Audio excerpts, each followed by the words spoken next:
vois quelque chose que j'ai jamais compris, là. C'est quand je fais des investissements sur moi, mettons, j'achète un livre, j'achète un cours, j'achète n'importe quoi qui va me permettre de peut-être mieux réussir dans un certain domaine. Souvent, là, ma famille va arriver puis vont dire « Hey, c'est une perte d'argent. » Là, j'ai commencé à leur expliquer parce que je prends ça un petit peu personnel. Ils me disent que qu'est-ce que je fais avec mon argent, c'est une perte d'argent puis je la gaspille. Quand je dépense l'argent pour m'améliorer puis avoir plus de connaissances.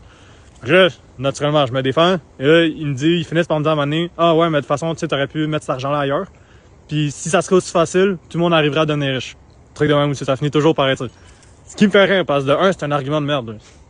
Parce que si tu y penses déjà, là, de un, j'ai jamais dit que c'était facile. Je leur explique pourquoi c'est nécessaire d'avoir des informations puis d'apprendre pour réussir aussi. Tu pourras pas juste réussir en essayant juste puis en apprenant jamais. C'est pour ça que les gens qui essayent beaucoup, souvent, reçoivent des feedbacks de ce qu'ils ont essayé puis sont capables de réitérer sur ce qu'ils ont fait. C'est un petit peu comme moi, là, t'es quelqu'un qui, quand il travaille, a besoin de feedback. Tu vas le planifier un petit peu d'avance, qu'est-ce que tu vas faire, tu vas construire ton plan, puis une fois que tu as un plan clair, là, tu vas le suivre jusqu'au bout pour atteindre ton objectif.